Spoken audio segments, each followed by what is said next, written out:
존재하고 임시의정원 역사에서 여성 의원이 7분 등장합니다. 제일 처음에 24년에 김마리아 여사가 등장을 하는데 그게 보면 우리 역사에 있어서 최초로 남녀 평등이 법적으로 명문화된 것이 1919년이거든요. 언젠가 한번 방송에 48년도 대한민국 정부가 처음으로 남녀 평등을 명문화했다고 누가 방송을 하길래 제가 차를 몰고 가다가 뭐 이런 사람이 다 있나. 1915년 4월 11일 날 대한민국 임시헌장 제3조에 나오는 거예요. 그리고 영국보다도 우리가 여성 의원이 더 빠르고 영국보다도 헌법에 남녀 평등을 먼저 규정을 했구만. 미국의 웬만한 주보다 우리가 빨라요. 그런데 이런 자료는 굉장히 선진적인 모습을 보여주는 겁니다. 그리고 광복군 성립 전례식을 했고요. 이게 이제 그 가른빈관 자링하우스라고 하는 요즘은 그 충칭이 남쪽으로 큰 장강이 흘러서 휘몰아치고 북쪽으로 자린강, 가른강이라는 강이 휘몰아 들어와서 합류하는데 계속 끊임없이 이제 물보라가 일어나면서 안개가 자욱하죠. 1년에 9개월은 안개 속에 살아야 되니까. 그래서 폐병이 많고 우리 이제 김윤 선생님에 대해서도 그렇게 그 폐병을 이야기할 때 등장하는 뭐 스토리이긴 한데 1년에 9개월을 안개 속에 있는 그것이 바로 일본의 공습을 피할 수 있는 비교적. 물론 공습 많이 당합니다. 그리고 이제 삼국지 보면 파촉줄력 넘어가는 이야기가 나오고 돌베개에서도 나오지만 이 파촉줄력 넘어가는 파하고 촉이 파는 충칭을 말하고 촉은 성도를 말하는 거거든요. 그러니까 거기 가는 그 험한 산맥이 이제 파촉줄력이라고 하는데 육지로는 그렇게 넘어야 되고 또 강으로는 그 장강을 가로 올라가야 되는데 여기가 굉장히 물살이 셉니다. 삼엽이라고 하는 것도 통과해야 되고 그래서 이제 장제스가 충칭을 가게 됐고 우리도 충칭에 가게 되면 그런 그 안개 속에서 새벽에 일본의 공습이 있기 전에 자링하우스 가른강변 절벽에 만들어져 있는 호텔에서 이 식을 이렇게 됩니다. 그때 참석한 내빈들이 서명을 하죠. 그 축하하는. 이것은 보시면 뭐 그 당시 뭐 백숭이, 통옥상, 우리 역사에 등장하는 이제 손문의 아들 송과라든지 아주 유명한 분들의 서명들이 쭉 있습니다. 그 중에 뭐 하흥음이라든지 우리 임시정부를 도와주었던 아주 그 큰 인물들, 여기 오철성, 김구 선생과 가장 많이 글을 주고받았다라고 뭐 이야기할 수 있을 정도의 인물이죠. 이런 인물들이 이제 쭉 있습니다. 있는데 여기에 보면 주월래가 있고 동필무가 있습니다. 이름이.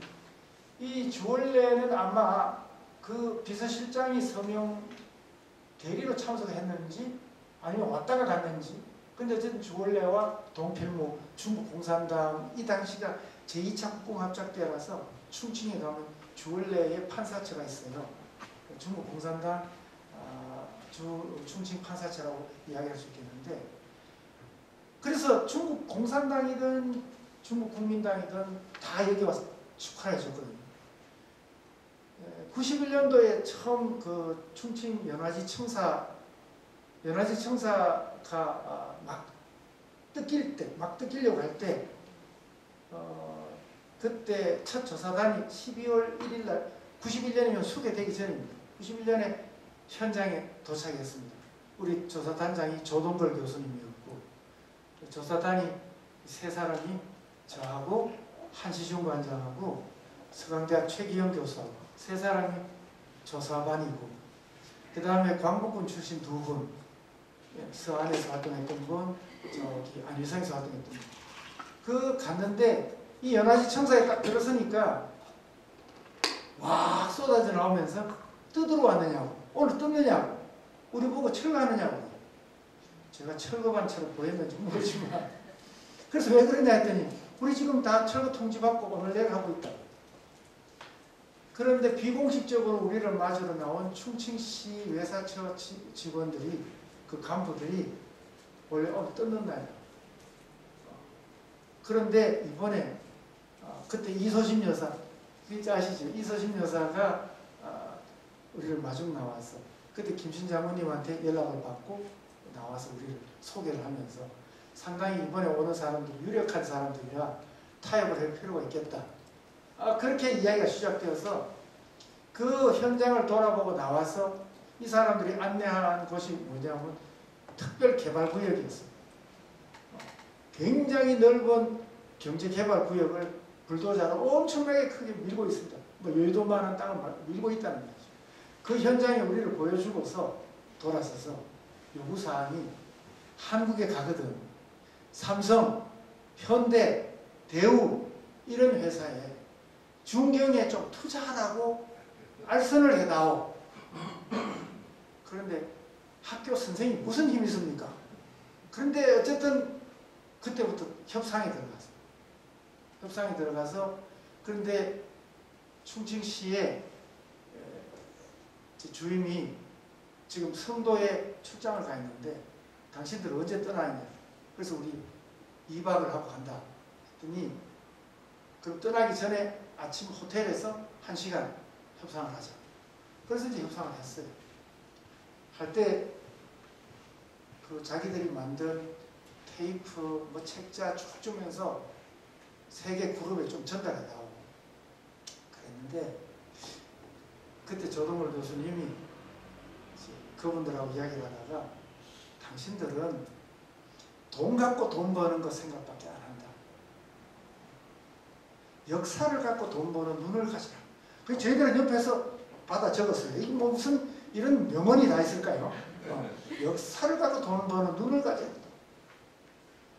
이 장강을 거슬러 올라오려면 한국에서 아무리 투자하려고 해도 물류 비용이 너무 드는데 내가 돌아가서 투자하라 한들 그 사람들이 하겠냐. 우선은 여기에 한국 사람이 올 수 있어야 돼요. 한국 사람이 왔을 올 만한 무슨 근거가 있어야 되는데 최고 근거가 임시정부 청사 아니냐. 이 청사를 뜯는다는데 이거 없애고 한국 사람이 어떻게 여기 오라 하고 한국 사람이 드나들어야 투자를 할 텐데 어떻게 내가 그 투자하라고 할 수 있겠냐. 그랬더니 결론이 한 달 말미를 주고 답을 다. 우리 막 굉장히 힘 있는 사람들이었어요. 그리고는 그 조사를 마치고 돌아오면서 동아일보에 92년도 1월 달에 아주 전면으로 임시정부 청사 철거 위기라고 보도가 나왔죠. 그럴 때 김학준 청와대 수석이 그때 김학준 선생이었는데 노태우 대통령이 북경의 비밀리에 외교관계를 세우기 위해서 지금 외교관이 비밀리에 가 있으니 그 외교관을 보내라. 그래서 북경에서 외교관이 충칭으로 갔더니 충칭 회사처에서 안 만나는 북한 문제도 있고 국교 관계가 없는 나라의 외교관을 만날 수 없다고 다시 돌려보내버렸어요. 그래서 하는 수 없이 돌아와서 숨 돌릴 틈도 없는데 조동걸 교수를 다시 협상단장으로 파견하게 됩니다. 그렇게 협상해서 지금 연화지 청사가 보존되어 있는 겁니다. 그럴 때 상해 청사는 삼성에서 지원을 해서 운영되고 있었는데 여기는 얼마만큼 돈을 많이 달라 거기 한 20배를 달라고 했습니다. 왜 그러냐? 15층 아파트 단지를 만듭니다. 그런데 그 15층 아파트 단지 속에 요 임시정부 청사 하나 두면 이게 꼴이 안 된다. 그러니 그 바로 주인은 5층으로 하고 그 다음에 15층으로 할 텐데 요 사이에 사라지는 아파트 값을 다 다오. 그래서 협상이 좀 길어졌습니다. 그러다 어쨌든 94년도에 이제 문을 열게 되었지요. 그럴 때 저희들이 협상을 할 때마다 들고 나가는 게 이거였습니다. 봐라, 중국 국민당만이 아니고 중국 공산당, 당신들 정부가 도와줬어. 그러면 그 사람들은 주원래 동필무 이름 보고 그냥 꾹꾹 넘어갑니다. 이것도 역사를 갖고 돈 버는 방법입니다. 광복군 이야기는 이제 조금 넘어갑니다. 제가 너무 다른 이야기도 많은데 광복군은 처음 보시는 분이 있으니까 그렇긴 한데 중국의 1지대, 2지대, 3지대 3개 사단을 목표로 해서 만들어졌단 말이죠. 그런데 이제 많이 안 알려져 있는 것은 이 인면전구 공작대입니다. 인은 인도고 면은 미얀마입니다. 인면전구에 영국군이 일본군에게 철저하게 포위가 되어 있습니다. 이럴 때 그 임팔 지역에서 일본군에게 포위되어 있는 영국군을 탈출할 때 영국군이 정보의 그 분석과 그 일본에게 그 염전 사상을 심는 대적 선전 이런 활동을 할 사람이 필요합니다. 그래서 광복군이 투입돼요. 영국의 요청으로. 그래서 여기에 9명이 파견되었는데 두 번씩 이렇게 임무지역이 나뉘어집니다. 일본 토로신문, 그 다음에 일본의 그 비밀 정보 분석 이런 걸 통해서 탈출에 결정적인 제보를 하게 됩니다. 이것은 이제 우리 인면정부 공작대 출신 분들이 남긴 글을 통해서 알려져 있었습니다. 그런데 정작 영국의 문서는 없었어요. 그런데 저희 기념관이 재작년에 문을 열고 이 영국의 문서를 발굴하게 되었고, 그래서 작년에 이 자료를 정리를 해내게 되었습니다. 김구 선생과 이 OSS 도노반 이 소장이 이 광복군 제2지대 지대라고 되는 지대 본부에서 이제 김준혁, 장준하 이런 분들을 국내 투입할 때 합의해서 마지막 서명하던 날, 그날 나오는 장면입니다. 그 이범석 이지대장도 보이고 저 뒤에 경례하고 있는 분이 이청천 사령관, 뒤에 음왕석 선생님 나옵니다. 그리고 카이로 회담 때 이제 한국 문제를 다루어서 우리 조항을 꼭 넣어달라고 카이로 회담에 가기 전에 5월달에 이미 그 장제스를 만나서 우리 정부 대표 5분이 주석, 부주석, 그때 외무총장 조소왕, 그리고 이청천 총사령관 이런 분들이 장제스를 만나서 카이로 회담에 가게 되거든. 한국 독립 꼭 넣어달라고 그렇게 해서 들어가게 되는데, 이러한 내용들이 요즘 자료로 다 정리가 되어 있죠. 물론 여기에 미국에서 이승만 이때는 대통령이 아니고 주미 외교 위원장이 아직도 위원장은 아니지만 외교 활동을 이제 하거든요. 그러니까 여러 가지가 있는데, 한 가지 장제스는요, 바로 요 전에 한 해 전에 미국을 생각하지 않고 우리 중국 국민당 정부는 대한민국 임시정부를 승인해야 되겠다 하고 바로 결정을 하고 밀어붙여 봅니다. 그런데 루즈벨트가 그 소식을 듣고 이거 어떻게 하면 좋겠냐 하니까 이제 그쪽에서 결론을 내려서 답을 루즈벨트한테 주는데, 루즈벨트가 내린 최종 결론은 뭐냐? 안 돼. 이거는 어차피 신탁 통치 가야 돼. 국제 공동 관리로 가야 돼. 하고 못을 박아버리는 게 42년 여름이거든요. 그러니까 신탁 통치라고 하는 과정을 거칠 수밖에 없지만 그래도 독립시킵니다. 그래서 아시아에서 이 전후에 독립을 보장하는 항목이 들어가는 유일한 나라가 한국입니다. 그런데 한국이 임시정부의 활동이나 독립운동의 역사가 없이 그게 들어갈 수 있었겠습니까? 그건 아니라는 거죠. 그러니까 그런 임시정부의 활동들이 이러한 결실을 가져오게 된다. 그리고 국내로 들어올 때 임시정부는 개인 자격으로 들어와야 된다 했지만, 그 개인 자격으로 들어와야 된다 했지만 우리 국민들은 어떻게 되냐? 이 뜻이 여기 들어있습니다. 대한민국 임시정부 개선이란 건 개선행진국에서 아시다시피 독립전쟁에서 이기고 돌아왔다는 거예요. 국민들의 뜻은 대한민국 임시정부 개선입니다. 개선 환영입니다. 그리고 신문에 보면 이것을 개선문이라고 다 보도가 되어 있습니다. 서울만 있었던 건 아닙니다. 이 개선문이 사진을 보니까 부산도 있더군요. 그 이야기는 지방에 곳곳에 있었다. 미군정은 개인 자격으로 들어와라 했지만 우리 국민들은 우리들의 정부요, 독립전쟁에서 이기고 돌아왔다고 환영회를 했다는 거죠. 그리고 48년도에 임시대통령은 대통령. 그렇죠? 그 다음에 대한민국 임시정부에서 국기를 42년도에 제정을 합니다. 우리가 김홍집이 1882년인가요? 일본 갈 때 처음 그 국기를, 태극기를 만들었다고 했는데, 대한제국 시기의 국기도 그 여러 가지가 있어요. 그러다가 아시는 것처럼 3.1운동 때 태극기는 수없이 많은 종류가 있습니다.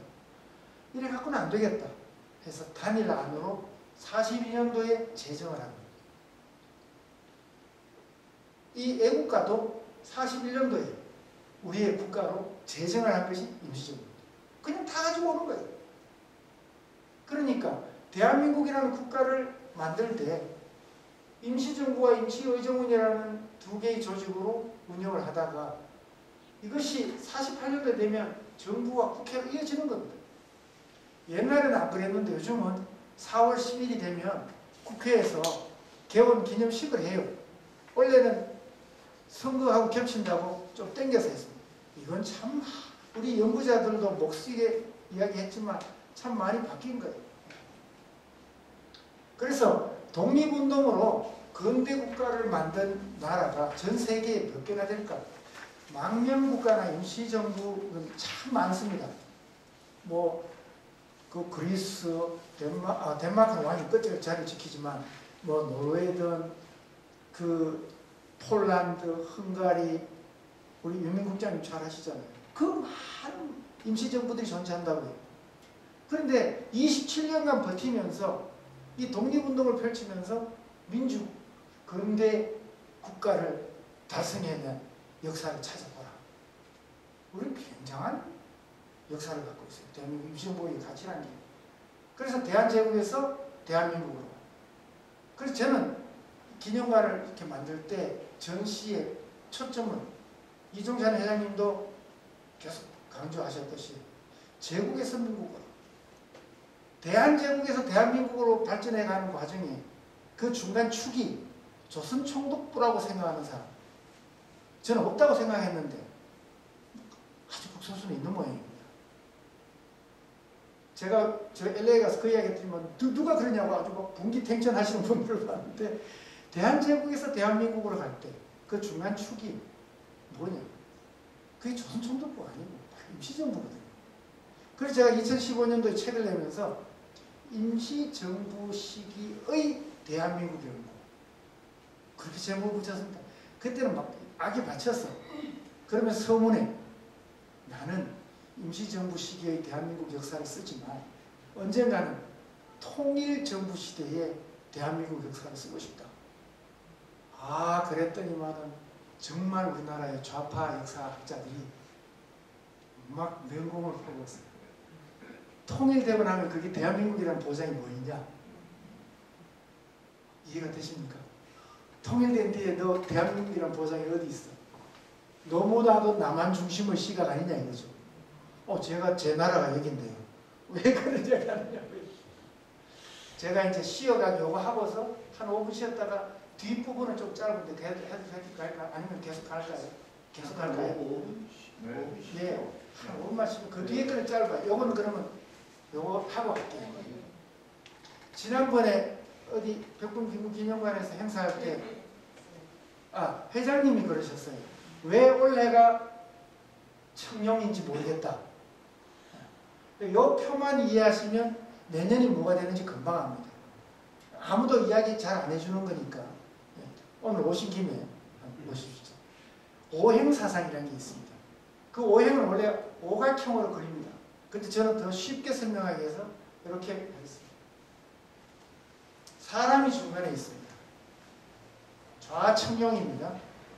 사람이 서서 왼쪽으로 보면 좌고 청룡입니다. 여기는 성질은 나무이고, 그래서 목생화가 됩니다. 나무에서 불이 붙고요. 불이 다 타면 재가 남습니다. 흙이 됩니다. 그 흙 속에 금속이 있습니다. 그 땅 금속 속으로 물이 흐릅니다.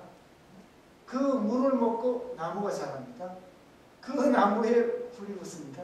그러니까 오행은 계속 돕니다. 순환합니다. 이게 동양의 순환 사관이라고 합니다. 오행 돕니다. 그럴 때 이건 동남 이제 방향은 아시겠고 좌우가 있고 남쪽이 전후가 있고 방향이 있습니다. 그럼 여기에 좌청룡, 우백호, 남주작, 북현무 이건 뭐 중고등학교 때는 다 배워서 아는 겁니다. 자, 이 정도 기본을 잡아놓고요. 이것을 이제 이 10갑 12 뭐라 그럴까요? 이게 60 예, 12지. 10간 12지. 10간 12지로 이걸 이제 맞추어 놓습니다. 근데 10간도 짝수고 12지도 짝수입니다. 다만 10개고 12개니까 딱 안 맞아 떨어져서 두 칸씩 이제 밀려갑니다. 자, 이제 넣어볼게요. 10간은 변함없습니다. 갑월, 병정, 무기, 경시, 임계. 이것은 세월이 아무리 가도 변함없는 10간. 오행하고 딱 맞아 떨어집니다. 12지는 이제 변화가 오겠죠. 근데 갑자, 병인 이렇게는 가지만 갑축, 병을 이렇게 가지는 않습니다. 그러니까 앞에 것은 앞에 것끼리 만나고 뒤에 건 뒤에 을축, 을묘, 을사 이렇게 가지 이게 을인년 이런 건 없습니다. 짝수이기 때문에. 자, 그러면 이렇게 갑니다. 갑진년이 뭐냐? 갑은 여기입니다. 그렇죠? 갑을 병정, 무기, 경신, 임계 이것만 외워두면 갑이 나오면 무조건 좌청룡 쪽에 들어간다. 그러면 갑진년이면 진짜가 뭐냐? 진이라고 하는 것은 용이잖아요. 용. 진짜가 여기에 보면 쥐, 소, 호랑이 다 이렇게 나가듯이 여기에 진은 용이니까 그래서 청룡입니다. 자, 그렇다고 한다면 용사일기라는 기록이 있습니다. 용사일기. 이건 도대체 몇 년일까? 그러면 이게 갑월 중에 하나입니다. 왜? 좌청룡이니까. 실제로 용사일기 치시면 책이 있습니다. 어느 해 내 일기 이름을 용사일기라고 적은 거예요. 용은 갑 아니면 을입니다. 그럼 뱀사를, 뱀이죠. 그러면 이게 갑월 중에서 앞에 거냐 뒤에 거냐 뒤에 거잖아요. 네. 그래서 을사년이 되는 거예요. 저 경북 청송 땅에 의병의 일기가 적은일기입니다. 그럼 적은 어디에 있느냐? 당연히 여기죠. 그럼 병 아니면 정입니다. 불글 적자나 불글 주자나 불글 홍자나 똑같은 글자입니다. 그러니까 불글 적자는 불글 주자니까 남쪽이고요. 원숭이는 예, 신이죠. 그럼 신이면 앞에 저 앞에 거잖아요. 그러니까 병신년인 거예요. 그래서 병신년이 1896년이에요. 을미년 의병 다음 해가 병신년이에요. 그래서 이 표를 이렇게 보시고 있으면 아, 몇 년도에 뭐다 이런 걸 금방 알 수 있습니다. 옛날에 어른들이 써놓았던 일기가 정확하게 갑자년 일기 이렇게 안 써놓고 갑자년 같으면 갑이 여기니까 여기에다가 이게 다른 이름을 써서 이 갑 대신에 용자를 넣어가지고 이게 뭐 그 다음 쥐 서자를 쓴다거나 뭐 이런 식으로 표현을 해요. 그래서 그런 게 나오면 아, 여기에서 나왔구나.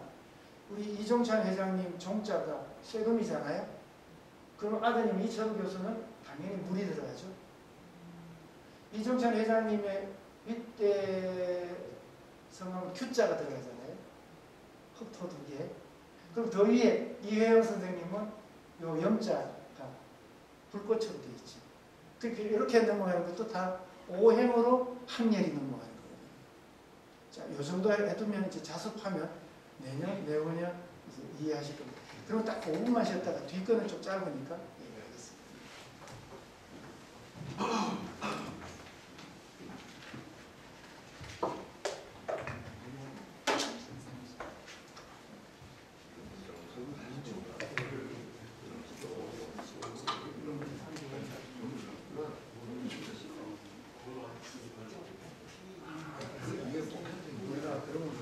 발전을 엄청 빠르게 완벽하게 모르는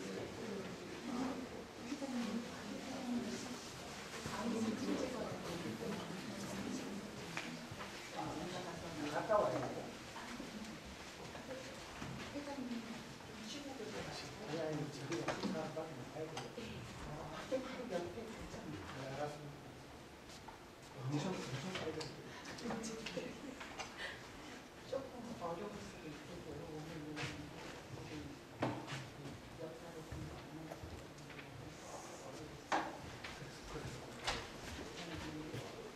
조금 어렵죠. 어려우실 거고. 욕심이 많이 해서. 네, 우리 관장님. 욕심 외워요. 이거는 알면 연물 알기가 엄청 그렇죠. 좋아요. 어떤 연도는 다 알 수 있어요. 갑이 4년부터 시작되는 거고 을은 5라고 생각하면 되고 그렇게 생각하면 엄청 좋아요. 진짜 내가 어떻게 하면 종합적으로 전달할까 싶어 표를 약해. 저렇게도 만들어 보고. 그런데 이거를 알면 그뭐 신내년 뭐 그런 식으로 그렇죠. 나오잖아요. 그러면 그 갑신정변하면 아, 우리가 이제 사자가 붙은 거지. 학력이 뒤에. 네. 학력도 여기서 나와요. 예, 오행에서 있습니다. 네. 학력이. 네. 우리 이제 제가 여기 가운데 바다 해자거든요. 그럼 물소리죠. 그럼 물소가 들어요. 그 바다 해면 바다 해가 물이잖아요. 예.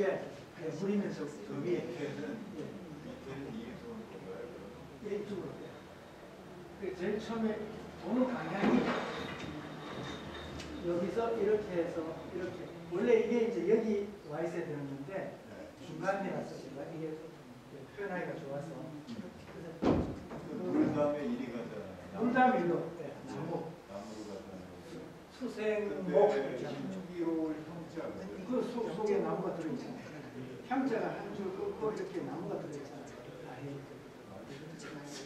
그러니까 그 다음에는 손자 떼 가면 목샘화.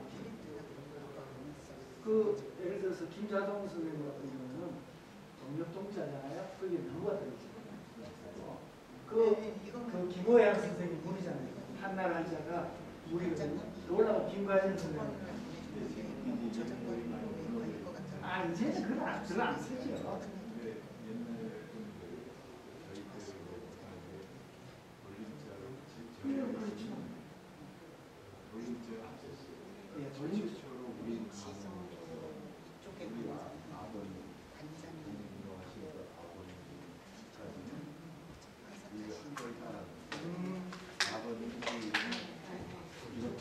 저도 오늘 처음 들었어요.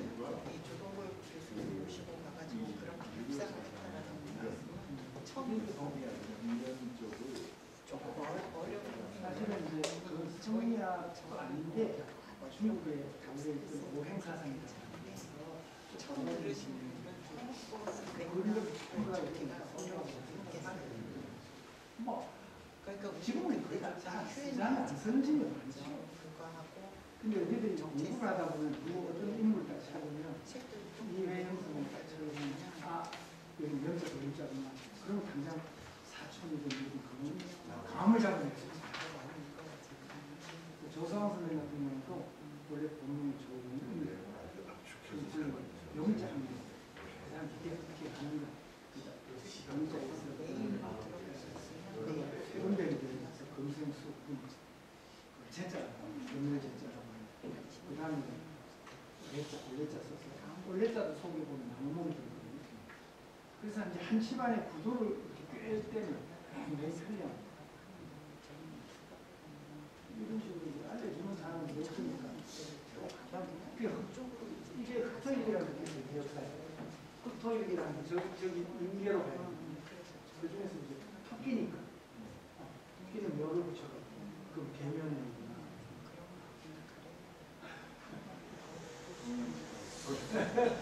예. 너무나 많이 안 하니까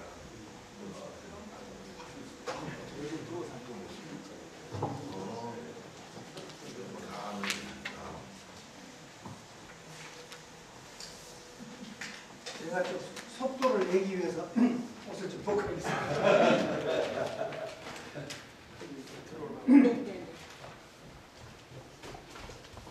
그건 지난번에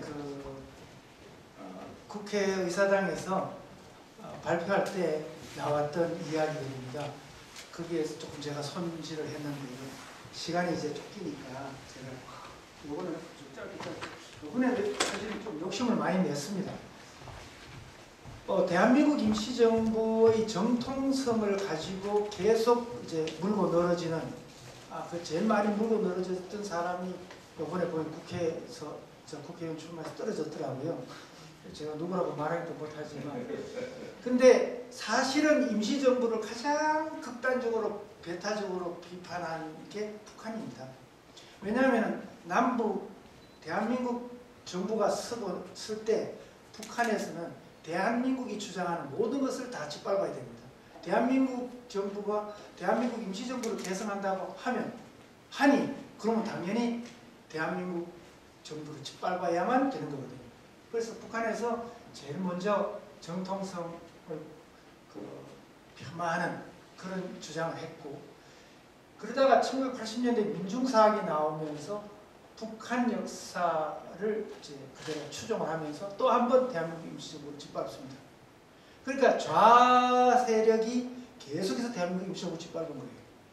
그러다가 이제는 거꾸로 또 우측에 또 한 세력들이 짓밟는 역사가 나타났습니다. 아시는 이야기니까. 그래서 대한민국 임시정부는 저희가 공부를 하면서 한 40년 넘게 공부를 하면서 좌쪽에 공격도 엄청 받다가 우측으로부터 공격도 엄청 받다가 이 양쪽에 다 이제 시달립니다. 그런데 앞서서 이야기 드렸던 것처럼 우리들의 역사는 제국에서 민국으로 근대국가를 건설하고 자주 독립국가를 달성한 세계 독립운동의 보편성을 추구했고 그리고 그런 과정에서 저는 이제 임시정부 시기에서 정식정부 시기, 통일정부 시기로 이렇게 봐야 되겠다. 왜? 임시정부 시기에 대한민국이 있었고 지금은 정식정부 시기에 대한민국이다. 이렇게 보면 대한민국이 언제 만들어졌느냐? 그렇게 주장할 때 임시정부 시기에 대한민국이 있고 지금 정식정부 시기에 대한민국이 있다. 그리고 앞으로 통일정부 시기에 대한민국을 내다본다. 그러면 이제 좌파에서는 그렇게 또 공격할 것이지만 요 이야기도 앞서 했으니까 그냥 넘어갑니다. 근데 헌법 정신에서 한번 보자. 그죠? 이런 민주공화제 정부를 만들자는 주장은 제일 처음 나오면서 사실은 1910년 나라 망할 때 미국 동포들 사회에서 제일 먼저 나옵니다. 근데 우리 독립운동계 전반의 지도자들이 민주공화제 국가를 만들어야 된다는 주장은 1917년, 즉 1차 세계대전이 분기점을 넘어가기 시작할 때 대동단결선언으로 나오게 되죠. 이 대동단결선언 나왔을 때 보시면 단죄기원 이렇게 되어 있습니다. 단죄기원. 단기를 쓰는 거예요. 1910년 나라가 망하면 8월 29일 날 일본 연호를 쓸 수밖에 없게 되지 않습니까? 국내는. 그래서 일본 칙령 318호에 318호가 조선의 국호를 한국의 국호를 조선으로 한다. 그러니까 대한제국의 한국의 국호를 조선으로 한다. 그 다음 319호에는 뭐라고 되냐? 총독부를 둔다. 조선의 총독부를 둔다. 그래서 조선 총독부입니다. 원래 그 앞에 대한제국 시절에 있었던 한국통감부 뒤에 나타나는 것은 조선 총독부입니다. 그러니까 국내에서 나온 선언서는 그냥 선언서이고 여기는 다 조선이라는 말을 쓰지만 여기도 단군기원을 씁니다. 조선 건국 사천입. 여기 건국이 나오잖아요. 조선 건국.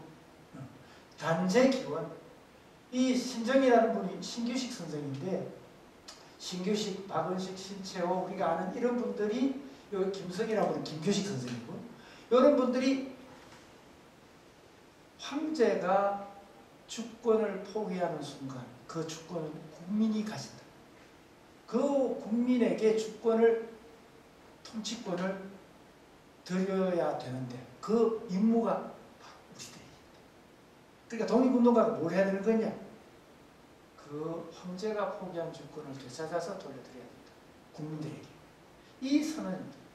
이런 게 있었기 때문에 독립선언이 나오자마자 바로 민주공화 정부가 만들어지는 겁니다. 만주에서 나온 선언서는 아예 대한독립선언서입니다. 이게 차이가 큽니다. 국내에서는 그냥 선언서지만 여기서 나온 것은 대한독립선언서. 대한이라는 국호를 그대로 갖고 가는 겁니다. 임시연장 선포문을 보면 신과 사랑, 우리가 신임이 일체해가지고 한성 서울에서 일어난 지 30여일 만에 전국의 300여 개 군에서 주라고 되어 있죠. 광복하고 국민의 신임으로 완전히 다시 조직하는 우리 정부는 이제 자주 독립의 복리로 자손 여민에게 세전시키기 위해서 임시의정원의 결의로 임시원장을 선포하노라. 이건 앞에 보았습니다. 그렇게 선포합니다. 그리고 48년도에는 어떻게 됐을까요? 재헌국회 때 재헌국회 의장이 어떤 발언을 하느냐면 헌법 전문을 넣어라. 유진호 박사는 전문이 꼭 필요한 건 아닙니다. 아니, 전문에 이런 걸 넣어라. 우리가 헌법 벽두의 전문에 더 써넣을 것은, 이거는 지금 국회 속기록입니다. 우리들 대한민국은 유구한 역사와 전통에 빛나는 민족으로서 김일현 3.1 혁명에 굴기하여 처음으로 대한민국 정부를 세계에 선포하였으므로 그 위대한 독립정신을 계승하여 자주 독립의 조국 재건을 하기로 함. 이런 내용을 꼭 넣어라. 이게 국회 속기록에 있는 거예요. 그래서 정리한 것이 이겁니다. 유구한 역사와 전통에 빛나는 우리들 대한국민은 기미 3.1 독립운동으로 대한민국을 건립하여 세계에 선포한 위대한 독립정신을 계승하여 이제 민주 독립국가를 재건합니다. 민주 독립국가를 재건한다. 원래는 김일현에 세웠다. 그 헌법 제정 과정에 보면 의원들이 속기록에 많이 나타납니다. 이거 의장 선생님이 말씀하신 게 들어가느냐고. 그거 꼭 넣어야 되는데. 그러면 신익희 부회장이 그거 넣는다고 걱정하지 말라고 그런 이야기들이 계속 나옵니다. 속기록에. 그리고 지금 헌법에는 우리 이종찬 회장님 역할을 많이 하셨던 이 헌법에 우리 국민은 대한민국 임시정부의 법통을 개선한다고 명문화한 것이죠. 근데 여기서 보면 단기로 되어 있습니다. 그럼 단기는 언제부터 썼을까요? 1910년 나라 망하고 일본의 연호를 쓸 수밖에 없도록 국호도 대한제국에서 조선이라 하고 그리고 일본의 연호를 쓰게 합니다. 그런데 독립운동가들은 나라 밖에서 그때부터 단기를 씁니다. 그 단기를 썼는데 임시정부에서는 대한민국이라는 연호를 쓰잖아요. 근데 정작 국내에서 해방된 뒤에 단기를 쓰고 있습니다. 자, 여기서 이제 스토리가 전개됩니다. 자, 볼까요? 1910년에 대한제국의 연호를 쓴 그 자료를 한번 보시면 대한민국민입니다. 입회정서에 융희삼년 1909년입니다. 이거 미국에서도 이렇게 썼단 말이에요. 미국에서도 이렇게 융희를 썼어요. 그런데 나라 망하고 나면은 국내에서는 일본 연호 다이쇼 대정을 쓴단 말이죠. 그런데 우리 독립운동가들은 단제기원을 씁니다. 그런데 3.1운동 때 조선건국 이렇게 씁니다. 그리고 임시정부가 만들어지면 대한민국 원년사월. 그러다가 45년에 해방이 되면 국회에서 단기를 썼다. 그런데 48년도에 이승만 정부는 뭘 쓰느냐 한번 봅시다. 이건 임시정부에서 발행한 한 장짜리 달력입니다. 대한민국 2년 단기를 쓰고요. 여기 보면 독립, 만세, 개천절. 이 개천절을 왜 넣었을까? 요 다음번에 나오는 자료를 보면 건국기원절이라고 합니다. 그럼 도대체 건국이 언제냐? 개천절입니다. 독립선언이 이게 3일절입니다. 중화민국 9년 서기 세력기원으로 1920년 이렇게 여기 자세한 거 제가 다 말씀 못 드리지만 밀물, 썰물 시각도 있는데 그 시각이 적도, 동경물, 적도라고 동경 시각이 아니고 우리 시각이다라는 끝까지 다 적어놓았습니다. 이걸 어디서 발행을 했느냐? 대한민국 임시정부 항무부에서 그 연호를 백범 선생님이 최준내 여사 부인의 묘비를 세울 때 최준내 여사가 태어난 해는 뭐라고 표현을 단기로 합니다. 그때 대한민국이 없었으니까 리얼 니은 해 디귿달 시옷 지읒 날 나 4222년 3월 19일 날이다. 대한민국 기억해 기억달 기억맞춤. 그러니까 이게 비읍이라는 게 6이잖아요. 그러니까 1924년 1월 1일 날 죽어요. 이 비를 제가 그 사진으로 보는 그 역사 백범회고에 쭉 연재할 때 여기에 대해서 자세하게 썼는데 이건 한글학자인 김두봉의 의견으로 만들어진 거란 말이죠. 작년에 그 묘소 유해 동화는 황교안 선생님, 유럽에서 독립운동을 했던 이 황교안 선생님 보면 대한임, 이게 뉴욕에 있는 묘비입니다. 민국 5년 4월 23일 영명. 민국 5년, 이게 대한민국 영어입니다. 대한민 국민의 입회 정서, 여기도 대한민국 23년 이렇게 되어 있습니다. 41년도. 이승만 대통령이 이때는 대통령이 아니고 외교위원장일 때 주미외교위원장이라는 게 대한민국 임시정부의 외교부입니다. 특파된 그 대표부입니다. 그 워싱턴에서 대한민국 24년 쓴 거 보이시죠? 이게 1942년도입니다. 대한민국 24년. 그렇게 썼습니다. 그리고 정부 수립되었을 때 이때도 대한민국 30년 8월 15일 갑니다. 여기서 문제가 좀 심각해집니다. 뭐냐? 대한민국 정부에서 발행하는 관보기로는 대한민국 30년 9월 1일 이렇게 쓰는데 국회는 아까 단기로 썼습니다. 정부는 대한민국 연호를 쓰고 국회는 단기를 쓰고 충돌이 벌어집니다. 그래서 국회에서 막 병론이 벌어집니다. 그 속기록 보면 굉장히 재미있습니다. 대한민국 쓰자는 사람들은 대개 독립운동을 했던 후손들이 많고요. 당연히 그걸 써야 된다는 이야기입니다. 반대하는 사람들은 친일파냐? 그게 아니고요. 다 100% 지난 30년 동안 독립운동 해온 거, 활동해온 거 다 인정합니다. 그거 우리 부정한 사람 없습니다. 그런데요, 우리가 해방된 뒤에 미군정 시기에 우리나라의 모든 공문서, 지금 우리는 표현하면 호적등본, 주민등록번호, 그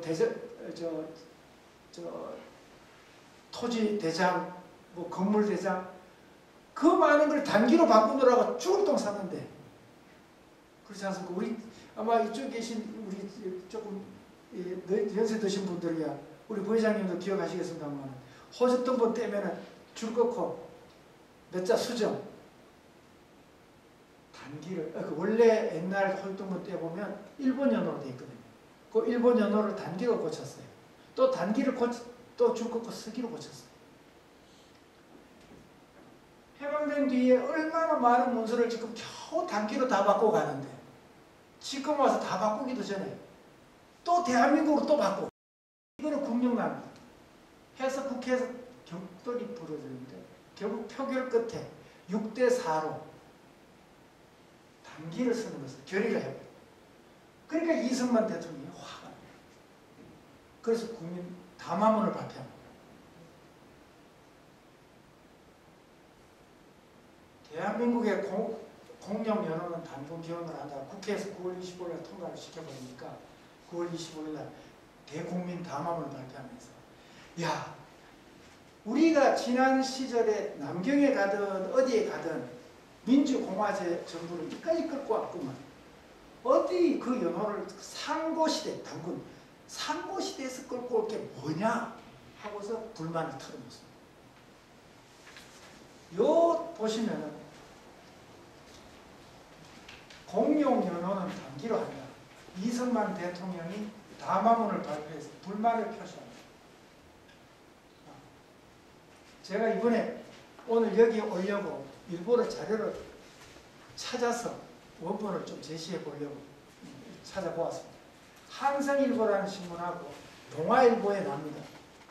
이승만 대통령의 담화문. 도대체 중국에서 곳곳을 다니면서 민주공화제 정부를 유지해 왔는데 이 역사를 버리고 고대 상고시대에서 끌고 다니 항상 이제 불만. 제가 더 찾아보니까 그 이듬해에도 이승만 대통령의 담화문이 또 한 번 더 나와요. 국회에서 단기를 공용연호로 쓴 것에 대해서 아주 불만을 털어놓습니다. 그만큼 이승만 대통령은 1919년 대한민국 원년을 그렇게 고집을 했던 거죠. 하지만 국회에서 졌어요. 그리고 오늘날 우리가 쓰는 서기는 5.16 군사 쿠데타 일어난 그해 12월 달에 내년 1월부터는 서기로 썼다 하고서 가버리는 바람에 대한민국 연호가 멀어지게 되는 것이죠. 임시대통령에서 대통령, 국회라는 이름도 여기서 명시를 했고 애국가도 그렇게 해서 명시를 해서 충칭 시절에 정했고 태극기도 거기서 제정했고 여기 지금 대한민국 임시정부 시절에는 공보라 하고 지금 우리는 관보라고 하죠. 그 공보에 있는 건데 이 깃대가 오른쪽에 있습니다. 옛날에 글씨를 오른쪽에서 왼쪽으로 썼듯이 깃대도 오른쪽으로 둔 깃발입니다. 그러다가 49년도에 뒤집어서 왼쪽에 깃대가 오도록 개정을 하면서 근공감리의 위치도 조금 바꾸게 됩니다. 이것은 남북 연석회 이제 평양에서도 노란봉 극장에서도 북한에서는 처음에 태극기를 썼다. 해방 이후에도 이어졌다라고 하는 것을 보여드리려고 하는 것이고요. 이제 결론 부분으로 갑니다. 대한민국 30년 이것은 이제 재헌국회 연호 토론 당시에 아까 제가 말씀드렸던 거죠. 대한민국 단기 두 개가 막 싸울 때 단기를 쓰자는 사람조차도 우리들의 역사를 다 그대로 받아들였다. 재헌국회에서 이미 대한민국 임시정부의 정통성을 인정했고 정착을 해왔다. 그런데 대한민국 임시정부 정통성을 무시하는 목소리가 북한 정권이 선구였고 80년대 민중사학자들이 등장했고 그리고 근래에 와서 건국론자들이 이것을 재론한다. 이 건국론자들이 말하는 대한민국은 남쪽만의 대한민국을 말합니다. 남쪽만의 대한민국. 48년에 건국되었다라고 주장하는 말의 대한민국은 이 남쪽만의 것이고 그런데 우리 국토는 남북 전체를 이야기합니다. 그러니까 국토조항하고 이 건국론자들이 주장하는 대한민국은 다릅니다. 그래서 제가 이런 말을 표현한 적이 있습니다. 만약에 평양에 무슨 일이 생겨서 북한 정권이 붕괴될 때 우리가 평양을 먼저 점령할까? 중국군이 먼저 평양을 점령할까? 만약에 중국이 우리들에게 너희들은 대한민국이 남쪽에 48년에 만들어졌다며 하면 끝입니다. 이런 똑같은 사례가 있습니다. 백두산 영유권 문제를 갖고 옛날에 한번 대논전이 있었습니다. 김일성이가 백두산을 중국에 팔아먹었단다 해가지고 우리 신문에 엄청 났었습니다. 그럴 때 백두산은 원래 우리 거야 하고서 막 이제 났는데 그때 마침 대만에 갔더니 대만의 근대사연구소 학자들이 우리 실록 다 뒤져가지고 대신들이 발언했던 것 중에서 4번 6진 개척할 때 그쪽 지역은 원래 우리 땅 아닙니다. 그런데 거기 지금 비용과 사람을 들여서 그것을 우리가 뭐 지키고 어쩌고 하는 것은 참 무리다. 이런 식의 발언만 쫙 모아가지고 원래 그쪽은 한국 땅 아니야. 이 발언을 정말 조심해야 됩니다. 지금 건국론자들의 이 발언은 우리 영토의 반을 그냥 날려먹는 겁니다. 그래서 대한민국 헌법 정신을 근본으로 삼아서 대한제국에서 대한민국으로 발전한 국가사회 정맥 그 중심축에 임시정부 시기가 존재한다라는 것을 우리가 확립할 필요가 있겠다. 그래서 회장님께서 아주 강조하셨듯이 우리 임시정부 기념관 만들 때 이 뒤에 상징벽에 선언서를 새겨 넣었죠. 그러면서 독립선언서, 우리가 독립국이라고 하는 선언서를 써놓고 그리고 그걸 그대로 그 뜻을 이어받아서 수렴해서 대한민국 임시정부로 만들면서 만들었던 임시헌장 새겨놓고 그리고 48년도 대한민국 30년에 재헌헌법 새겨놓고 그리고 현재 우리 헌법 전문을 새겨서 역사가 이렇게 장엄하게 이어지고 있다는 것을 이제 담았습니다. 그래서 저희들 기념관에 전시를 다 마칠 때 딱 나오는 말이 대한민국 여기서 시작하다. 그런 이야기를 담고 있는데 오늘 저한테 좋은 기회를 주셔서 고맙습니다만 너무 길어서 사실은 조금만 일찍 마치면 시험 치려고 했는데 시험은 안 치고 마치도록 하겠습니다. 고맙습니다.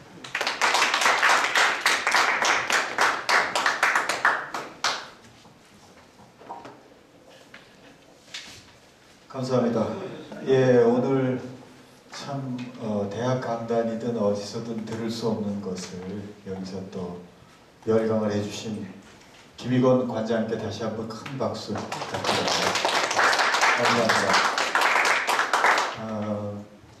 지금 건국론자나 뉴라이트 이분들이 주장하는 것 중에 하나가 식민지 근대화론에 근거하고 있다는 걸 우리가 다 알지 않습니까? 식민지 근대화론이라는 것을 인정하게 되면 제가 오늘 강의를 들으면서 느낀 건데 식민지 근대화는 일제시대가 좋았다. 또 식민지 시대가 우리를 대한민국을 만들었다. 만드는 데 도움이 됐다. 이렇게 얘기하는 거 아닙니까? 근데 독립운동이라는 것을 정의하고 우리가 갈 때 맨 초도에 말씀하신 게 독립운동이 식민지에서 해방되는 거 아닙니까? 그러니까 식민지 뉴라이트들이 주장하는 식민지 근대화론이라는 것은 우리 독립운동 역사 자체를 부정하는 것입니다. 독립운동 역사 자체를 부정하는 것은 우리 대한민국을 또 부정하는 거예요. 그러니까 안 된다 이런 얘기죠. 그래서 오늘 많은 것을 또 느끼게 해줬습니다. 감사합니다.